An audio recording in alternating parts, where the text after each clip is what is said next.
दोस्तों, भारत के हाथ एक बहुत बड़ी मछली हाथ लगी है। एनआईए, अमेरिका, राहुल गांधी, सभी लोग जो चाहते थे कि मोदी या तो हट जाए या फिर मोदी खत्म हो जाए। बहुत बड़ी चीज जो एनआईए के हाथ में लगी है। एक मिनट, ये वाला मैं दोबारा स्टार्ट करता हूँ, रुको। दोबारा करो। क्यों हाँ, क्या? कई बार मैं खुद करता हूँ ना, तो कई बार वो करके हाँ करता हूँ, क्योंकि पहले ही कुछ थोड़ी सी लाइन है वो होंगे ना, तो लोग आगे देखें। हाँ हाँ। हम्म। दोस्तों, भारत के हाथ सीआईए का वो फौजी लगा है जो मोदी को मारने के लिए भारत पहुंच चुका था अपने साथ और साथियों के साथ। वो सीआईए का एक योद्धा कहा जाता था।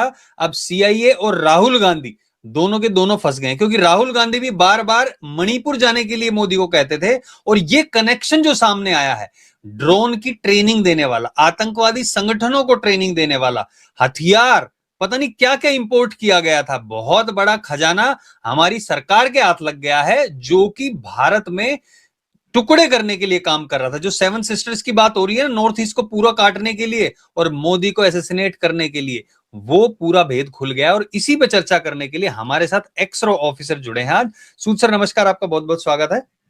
नमस्कार, बहुत बहुत शुक्रिया आपका। सूद सर, जो आदमी हाथ लगा है, मैथ्यू एरोन वेंडिक, और इसके साथ सात और यूक्रेनी लोग साथ में हाथ में लगे हैं। और इनके पास से मोबाइल फोन, उसमें बहुत ही संवेदनशील डाटा मिला है। इनको 11 दिन की आई थिंक हिरासत में भेज दिया गया है और एनआईए इन्वॉल्व हो गया है इसमें। तो ये छोटी मोटी चीज तो नहीं लगती, जिस चीज का इनको वीजा दिया गया था या नहीं दिया गया था। अब मोदी के खिलाफ भी प्लानिंग कर रहे थे। तो मैं आपसे जानना चाहूंगा, प्लीज डिटेल में बताइए कैसे ये चीजें शुरू हुई। क्या ये सिर्फ मोदी को एसेसिनेट करने का काम हो रहा था या फिर भारत के टुकड़े भी करने का प्लान था यहाँ पे? आपको याद होगा, ट्रंप ने सीआईए को एक ऑर्डर दिया था कि आप मोदी को 1 साल के अंदर हटा दो। फिर उसके बाद मोदी पे एक्शन लेना शुरू कर दिया। आपको एक और भी बात याद होगी कि एक चाइना में समिट हुई थी, शंघाई कोऑपरेशन ऑर्गेनाइजेशन की, जहां पे पीएम मोदी गए थे। और ये भी उस टाइम पे खबर सामने आई थी जब पीएम मोदी वहां से आए। पीएम मोदी ने कहा था, जब लोग तालियां बजा रहे थे प्रोग्राम के अंदर, कि आप मेरे आने की तालियां बजा रहे थे या मेरे जाने की। तो यहाँ पे लोगों को शक हो गया कि पीएम मोदी क्या कहना चाहता है। पीएम मोदी अपने इशारे में बात कर देते। तो उसके बाद एक खबर सामने आई कि पीएम मोदी को मारने की कोशिश की गई थी जब वो चाइना के अंदर थे। और उस टाइम पे पुतिन पीएम मोदी को के लिए 10 मिनट तक वेट करते रहे और उसके बाद उनको अपनी गाड़ी में ले गए और उन्हें पीएम मोदी को वहां पे इन्फॉर्म किया कि आपको जो मारने की प्लानिंग थी उसको हमने फेल कर दिया है।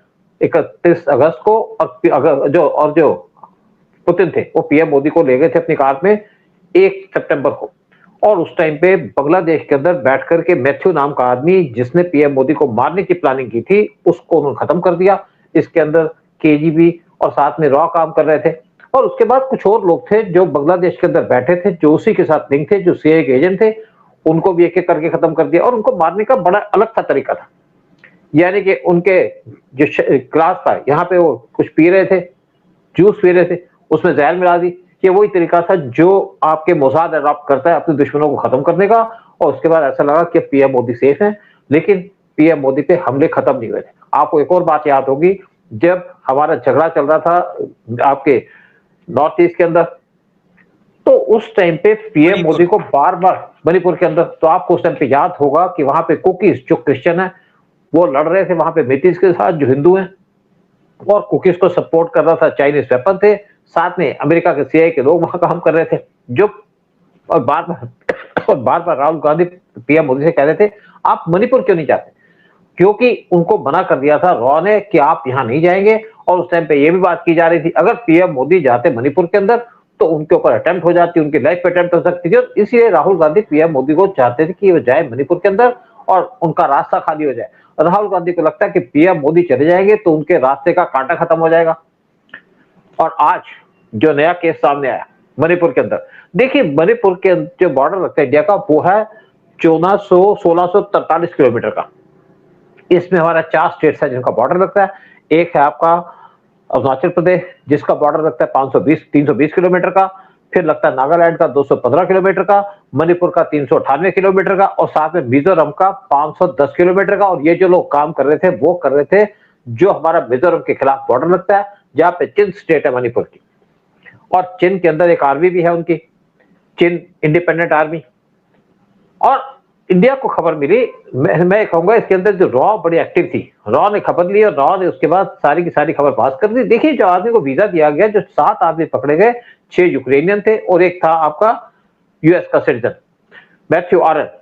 मैथ्यू आरन काम करता था डीप स्टेट के लिए, सीए के लिए काम करता था, बहुत सी कंट्रीज में इसने काम किया है। इवन आपके वेनेजुएला के अंदर ये भी पोस्टेड है, सीरिया के अंदर इसने काम किया, लीबिया के अंदर था, फिर इवन यूक्रेन के अंदर भी था। और ये यूएस के खिलाफ, रशिया के खिलाफ अपनी इंफॉर्मेशन भी पास करता था और मैरीज को सपोर्ट भी करता था। साथ में जो और 7 लोग, और इस आदमी को पकड़ा गया कलकत्ता एयरपोर्ट से। देखिए जब किसी को वीजा देते हैं तो उसको स्पेशली कहा जाता है आप कहां जाना चाहते हैं। स्पेशली मैं बात करता हूं जो फॉरेनर्स होते हैं, कहते हैं हम यहां जाना चाहते हैं, लेकिन इन्होंने जो वीजा लिया था वो नॉर्थ ईस्टर्न स्टेट का नहीं लिया था। नॉर्थ ईस्टर्न स्टेट में वीजा लेगा तो उसके अंदर बड़ी दिक्कत हो जाती है, बड़े क्वेश्चन पूछे जाते हैं। लेकिन ये चले गए मिजोरम के अंदर और वहां से मणिपुर के म्यांमार के अंदर चले गए और वहां से वापस आए। जब म्यांमार के अंदर थे तो उन्होंने बहुत से ड्रोन्स का ऑर्डर किया था वेस्टर्न कंट्री से, यानी कि सीआईए का पूरा प्लान था ड्रोन्स का। और आपको याद होगा जिस आदमी ने पीएम मोदी को मारने की कोशिश की थी वो भी ड्रोन एक्सपर्ट था। तो यहाँ पे बड़ी साजिश की जा रही थी, क्योंकि बांग्लादेश के अंदर गवर्नमेंट चेंज हो चुकी है, अब यूसुफ तो है नहीं, तो ये सारा का सारा ऑपरेशन डाइवर्ट कर दिया गया म्यांमार के अंदर। और ये लोगों का यही शक है कि ये आए थे पीएम मोदी पे अटेम्प्ट करने के लिए या हमारे लीडर्स पे अटेम्प्ट करने के लिए, ताकि इंडिया को डिस्टेबलाइज किया जाए। ट्रंप वैसे तो कुछ कर नहीं पाए पीएम मोदी को हटाने के लिए, जो उन्होंने हमारे पे टैरिफ लगाए थे वो भी अनसक्सेसफुल हो गए। फिर ट्रंप बीच में आप फंस गए। लेकिन उनकी जो डीप स्टेट है वो पीएम मोदी के खिलाफ हमेशा काम कर रही है, इंडिया के खिलाफ काम कर रही है, उनको टारगेट करने की कोशिश कर रही है, डिस्ट्रॉय करने की कोशिश कर रही है इंडिया को। अच्छा सूद सर, ये आदमी ने बताया जाता है, इसने खुद एक्सेप्ट किया है कि आई नियरली ज्वाइंड सीआईए, लेकिन जो पॉलीग्राफी टेस्ट था उसमें ये नहीं हो पाया था, इसलिए सीआईए ज्वाइन नहीं किया था। लेकिन इसने यूएस जो सील नेवी है उसके साथ भी मिलकर काम किया था। उन्होंने काम किया था इराक में 2013 से 2017 के बीच में, और जब गद्दाफी की गवर्नमेंट थी तो वहां पे इसको पकड़ा भी गया था और ये जेल से भागने में कामयाब हुआ था। फिर इसने एक ग्रुप बनाया था सोली, जो कि ट्रेन करता था ऐसे लड़ाकों को। और यही बात की जा रही है कि जो ये 6-7 लोग उसके साथ थे उनको भी ट्रेनिंग दी जा रही थी, और फिर उसके बाद और लोगों को ट्रेनिंग दी जानी थी जो हमारा बॉर्डर लगता है म्यांमार से उनके साथ। और एक आप किस्सा भी बता रहे थे कि वहां पे पहले भी वहां से कुछ हमारे सैनिकों को मारा गया था, उसके बारे में भी बताइए। और फिर इसके बारे में देखिए मैं आपको पहले बता दूं, हमारा नॉर्थ ईस्ट हमेशा डिस्टर्ब है, क्योंकि वहां पे डेवलपमेंट का काम नहीं किया और वहां पे ना जॉब्स थे, ना कुछ थे, ना रोड थे, ना ट्रांसपोर्ट थी, ना वहां पे रेलवे लाइन्स थी। लेकिन पिछले कुछ सालों में बहुत सा काम किया गया, रेलवे लाइन्स बनाई गई है, रोड्स बनाए गए और साथ में एयरपोर्ट बनाए गए। वहां पे डेवलपमेंट का काम किया जा रहा है, अब भी वहां पे बहुत से काम किए जा रहे हैं। लेकिन और सीधे वहां पे पीस भी है। जो एनएससीएन है उन्होंने भी वहां पे एक्सेप्ट कर लिया कि वो इंडिया की मेन स्ट्रीम में रहेंगे। लेकिन एक इंसिडेंट बताता हूं आपको 2015 की, जब पीएम मोदी जा रहे थे बांग्लादेश के अंदर, जून 2015 की बात है, तो उस टाइम अजीत डोभाल भी उनके साथ गए। तो उसी टाइम पे एक इंसिडेंट हुई आपके मणिपुर के अंदर, जब वहां पे 30 हमारे डिफेंस के लोगों को मर्डर कर दिया गया एनएससीएन के द्वारा, और ये लोग सारे भाग गए म्यांमार के अंदर। तो उस टाइम पे जो आर्मी चीफ से कहा गया कि आप इनको चेज करो और मारो, उन्होंने मना कर दिया कि हम इसको चेज नहीं करेंगे, हम तरीके से ऑपरेशन करेंगे। तो उसके बाद डोभाल साहब जब वापस आ गए, अर्ली वापस आ गए, एक दिन पहले आ गए थे, और पूरी प्लानिंग की गई। तो कुछ दिन के बाद एक ऑपरेशन लॉन्च किया गया म्यांमार के अंदर, और उस ऑपरेशन के अंदर हमारे जो कमांडो थे उनको इंडिया के अंदर लैंड कर दिया गया बॉर्डर के पास चेतक हेलीकॉप्टर के द्वारा। और उसके बाद वो बांग्लादेश के म्यांमार के अंदर गए 4 किलोमीटर अंदर, और जाकर के 2 कैंप्स जो थे एनएससीएन के उनको डिस्ट्रॉय कर दिया। और उसके बाद बहुत से मिलिटेंट को मार दिया। और साथ में उन्होंने उस टाइम पे जो म्यांमार की जनता गवर्नमेंट थी उनसे भी अजीत डोभाल ने बात की और कहा कि जितने भी आपके यहाँ पे लोग हैं उनको आप हटाइए और खत्म करिए। उसके बाद बहुत से लोगों ने सरेंडर भी कर दिया। उसके बाद यहाँ पे पीस आ गई। लेकिन अब दोबारा से अमेरिका इस सेंसिटिव ऑपरेशन के अंदर, एरिया के अंदर घुस करके यहाँ पे ऑपरेशन चलाना चाहता है, इंडिया को डिस्टर्ब करना चाहता है, इंडिया के नॉर्थ ईस्ट स्टेट को काटना चाहता है। आपको याद होगा जब मोहम्मद यूनुस की गवर्नमेंट आई थी तो शेख हसीना को जो सीआईए का प्लान था हटाने का, सिर्फ एक प्लान था, इंडिया को डिस्टेबलाइज करना, इंडिया को टारगेट करना। और उसी टाइम पे मोहम्मद यूनुस जब 18 महीने तक पावर में रहे, उन्होंने टारगेट किया था इंडिया का नॉर्थ ईस्ट को। कभी कहा कि अब चाइना के अंदर जाकर कि हमारा जो कनेक्शन है नॉर्थ ईस्ट का वो है बांग्लादेश के थ्रू, कभी इन्होंने कुछ कह दिया कि हम नॉर्थ ईस्टर्न स्टेट्स को काट देंगे। उसके बाद इंडिया ने कुछ स्टेप भी लिए, इंडिया ने अपनी आर्मी को डिप्लॉय कर दिया बांग्लादेश के आसपास, और साथ में इंडिया ने एक अंडरग्राउंड रेलवे लाइन बनानी शुरू कर दी जो आपके चिकन नेक से पास होती है, ताकि हमारे नॉर्थ ईस्टर्न स्टेट्स को कोई नुकसान ना हो, वहां पे हमारी रसद पहुंचती रहे, हमारी आर्मी की सप्लाई पहुंचती रहे। और उसके बाद इंडिया जिस तरीके से स्ट्रांग हुआ, जिस तरीके से इंडिया ने ऑपरेशन सिंदूर के अंदर पाकिस्तान को डिफीट किया, तो बांग्लादेश की भी सांसें फूल गई। और आज दोबारा से हमारे नॉर्थ ईस्ट को डिस्टर्ब करने की बात की जा रही है, वहां पे ड्रोन सप्लाई किए जा रहे हैं ताकि हमारी आर्मी पे वहां से अटैक किया जाए। और साथ में ये भी प्लान है कि यहाँ से पीएम मोदी पे भी अटैक हो सकता है। पीएम मोदी की जान को हमेशा से खतरा पड़ रहा है कि उनको यूएस, क्योंकि पीएम मोदी बहुत फेमस है, जिससे ट्रंप और सीआईए को बहुत प्रॉब्लम होती है। अभी एक यूएस की तो ऑर्गेनाइजेशन भारत है में जिसने, हाँ, भारत में मारने की कोशिश। देखो एक और बात कहूंगा आपको कि एक यूएस की ऑर्गेनाइजेशन है जिसने भी टारगेट किया है आरएसएस को, और साथ में हम्म टारगेट किया है रॉ को कि इनको बैन कर देना चाहिए, हम्म क्योंकि आज इनको खतरा बना है। आपको एक और बात बता दूं, जब पीएम मोदी की जान को बचाया गया तो जो उस टाइम पे रॉ के चीफ थे उनको एडिशनल चार्ज दे दिया गया एसपीजी का, पीएम मोदी की सुरक्षा के लिए। और आज जो यूएस बार बार कोशिश कर रहा है, क्योंकि यूएस ने हमारे कई प्राइम मिनिस्टर को मारा है, यूएस ने हमारे 200 से ज्यादा साइंटिस्टों को मारा है। यूएस कभी नहीं चाहता था कि इंडिया न्यूक्लियर बने। और आप देखिए लाल बहादुर शास्त्री को मारने का पूरा क्रेडिट जाता है यूएस को, उन्होंने एक्सेप्ट भी किया इस चीज को। और एक और बात बता दूं आपको कि हमारे जो साइंटिस्ट थे जो न्यूक्लियर बनाना चाहते थे उनको भी मारने का यूएस ने काम किया। और यूएस हमेशा इंडिया को टारगेट करता था। साथ में उसने यूएस के लोगों ने ये भी एडमिट किया है कि उन्होंने पाकिस्तान को न्यूक्लियर वेपन दिया था ताकि इंडिया को काउंटर किया जा सके। अच्छा सूद सर, ये तो अमेरिका की बात कर रहे हैं आप। भारत में भी कुछ लोग हैं जो चाहते थे, आपने एक एग्जांपल दिया कि राहुल गांधी बार बार ये कहते थे, लेकिन पिछले कुछ एक महीने से मैंने देखा है कि उनकी बॉडी लैंग्वेज में जो बदलाव आया है, बहुत ज्यादा तीखे हमले जो हैं मोदी जी पर किए जा रहे हैं, और वो कुछ निश्चित दिखाई दे रहे हैं कि कुछ अलग सा कॉन्फिडेंस आ गया है राहुल गांधी में जो दिखाई देता है, उसका कारण है क्या यही सब था? क्या क्या हो सकता है कि उनको भी पता हो ये सब? देखिए basically Rahul Gandhi is very close to deep state.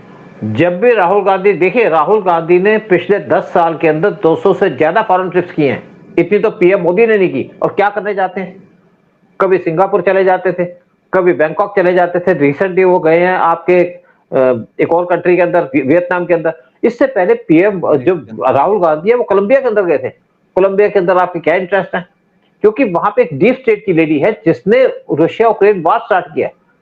और वो जो राहुल गांधी बाहर जाते हैं वो इंडिया को डीसेटल करने के लिए जाते हैं। जब भी इंडिया के अंदर को बड़ा प्रोग्राम होता है तो राहुल गांधी चुपचाप बाहर खिसक जाते हैं और वहां जाकर के इंडिया के खिलाफ कैंपेन करते हैं। इंडिया के अंदर रह करके राहुल गांधी कोशिश करते हैं कि पार्लियामेंट हाउस ना चले, क्योंकि राहुल गांधी को पता है कि पावर तो आ नहीं सकते। उनको लगता है कि मैं मोदी को हटा दूं तो बड़ा काम अचीव कर लूंगा, मैं शायद पीएम बन जाऊं। अपने पीएम के चक्कर में राहुल गांधी ने जितने भी काम थे एंटी नेशनल के वो उन्होंने अडॉप्ट कर लिए।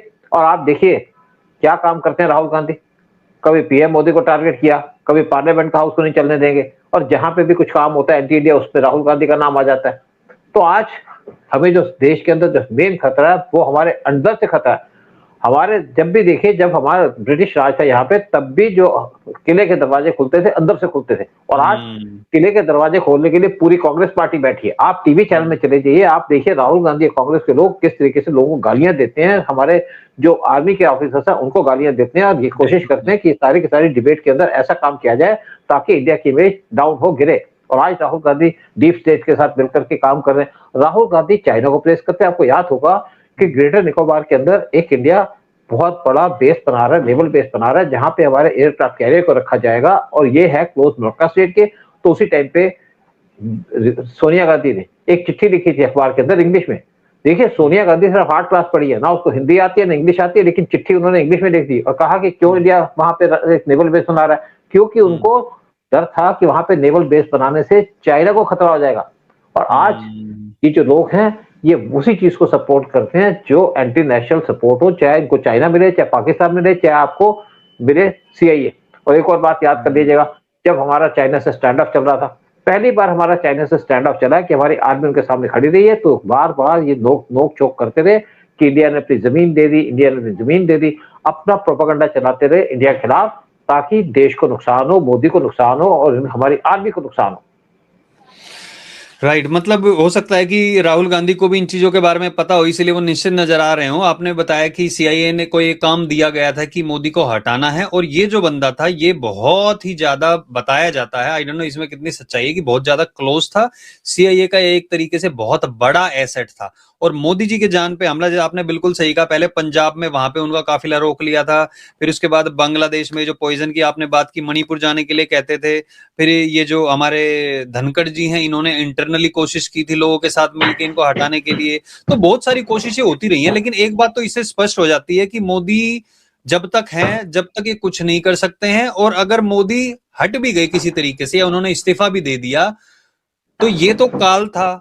उसके बाद महाकाल आएगा इनके लिए, वो आएंगे योगी जी, जो इनका बिल्कुल ही बोरिया बिस्तर अच्छे से पैक करके इनको भगाने वाले हैं। मैं आपको बड़ी एक क्लियर बात कह दूं, मोदी जी बहुत ज्यादा आगे की सोचते हैं। अगर मोदी को गद्दी छोड़नी होगी तो मोदी उस आदमी को बिठाएंगे जो देश को और ज्यादा आगे ले जा सके।